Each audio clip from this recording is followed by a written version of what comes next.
Hi, I'm Paul Krismer. I'm your happiness. Oh, I think I better start again. Thanks. Hi, I'm Paul Krismer. I'm your happiness expert. I better start again. That's fucking crazy, man. Hi, I'm Paul Krismer. I'm your happiness expert. And the last 2 weeks that I produced videos, I did one on the benefits of mindfulness and this long list of amazing physical, emotional, spiritual benefits that are just grounded in science and friggin' amazing. And then I did a video about cognitive diffusion, how we actually can get a little bit of healthy distance from our thoughts and emotions, and how that can be brought on by having a regular mindfulness practice. Well, today I'm going to talk more about easy mindfulness practices. If formal meditation, om, for 20 minutes every day is not your cup of tea, that's okay with me, even though I think I really strongly recommend it, but not everybody's going to do it. So there's experiential ways of getting mindfulness that are not just meditation. And that's what we're going to talk about today.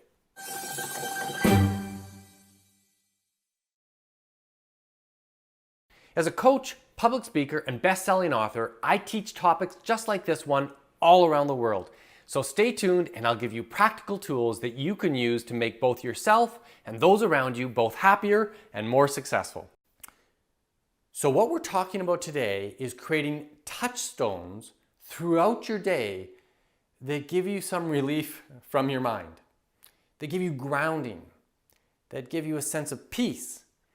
And some of these techniques are unbelievably easy and well proven to make a difference. One of the ones I'm going to teach first is this idea that if you simply take one long breath in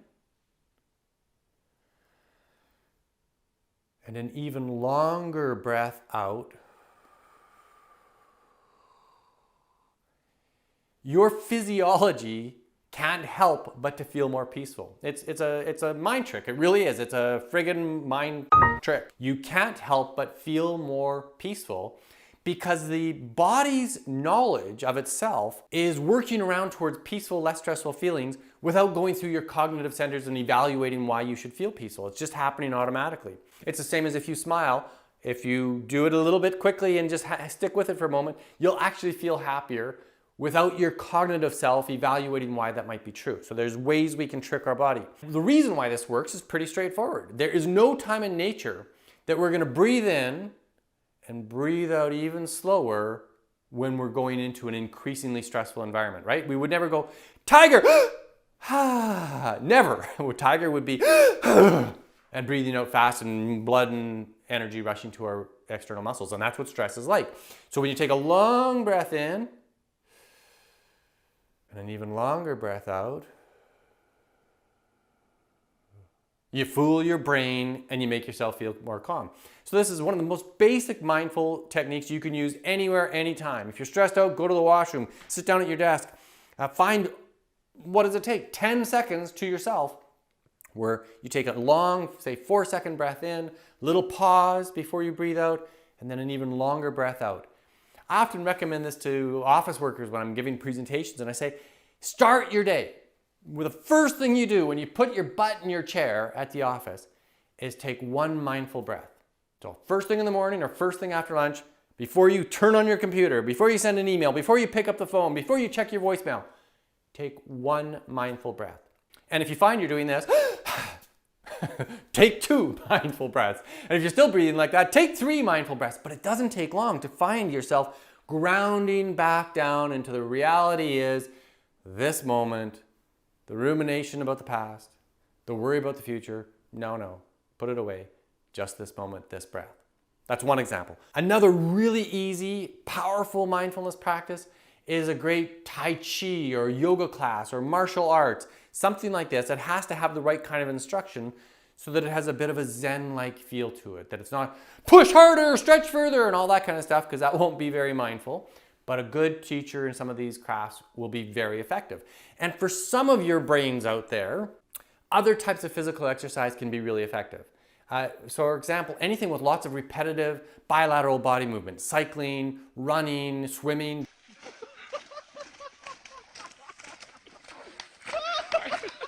Those can be, for some minds, not all of us, a really effective way of getting mindful. It doesn't work for me. If I'm running, which I don't mind doing sometimes, or cycling, I do quite a bit of, But it's a time for me to think. I'm processing, what am I going to do for the day? And I've got a good idea for a new video or a bad one, or I'm criticizing myself for the last bad video I made.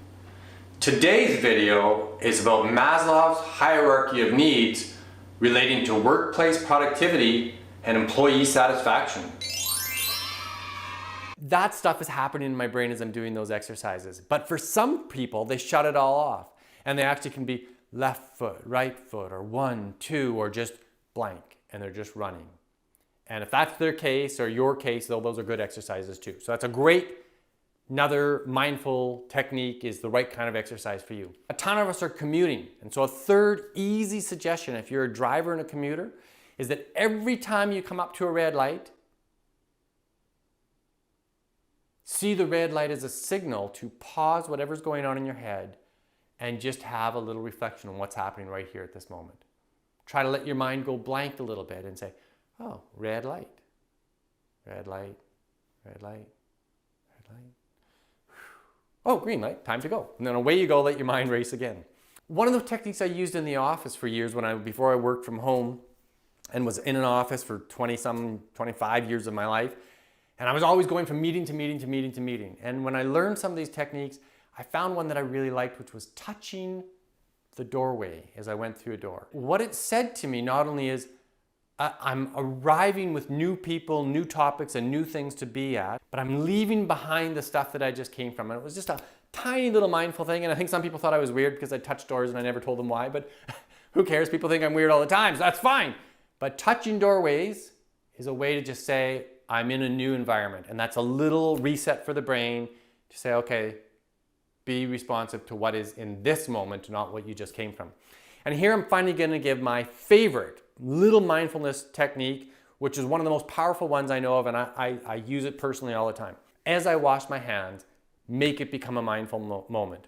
Now, I'm very talented at washing my hands. I've got expertise in washing my hands. I can wash my hands with such great expertise that I barely need to think about it. So usually when I'm washing my hands, if I'm not being mindful, I can just do the whole thing and talk, or talk in my head and talk about my emotions and all that, and just wash my hands. So the secret is to turn all that chatter off and use the washing of your hands as a moment to become mindful. And then one of the reasons why I like this is that if you've got any good personal hygiene habits, I'm hoping you're washing your hands every time you come out of a bathroom or working in the kitchen. And as a result of that frequency of washing your hands, and you're doing it anyway, you can make that many mindful moments in your day. Every time you wash your hands, you turn off the thinking that could be happening as you automatically wash your hands, and instead say, this is one of my mindfulness habits. Turning on the water, hot and cold. Hands are in the water. It takes me a moment longer to do mindful hand washing. I probably do a better job. Hands are in the water. I can feel the temperature.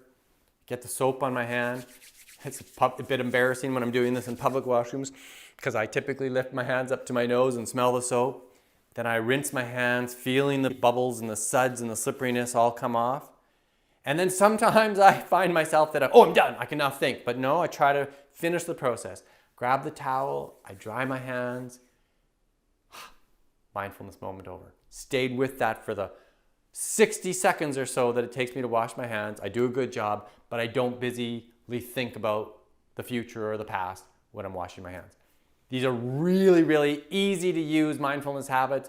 I hope you find one of these works for you and that you use it regularly all the time because it's a little mental reset that you can have throughout your day where you get grounded, feel in your own space again, and live the life, the day, the moment that you want to have. I've got a really fun bonus for you this week. It's a downloadable PDF with just a list of these kinds of ideas for you to bring practical mindfulness into your life. It's the kind of thing that you can print, put it up on your fridge, and just make regular reference to it.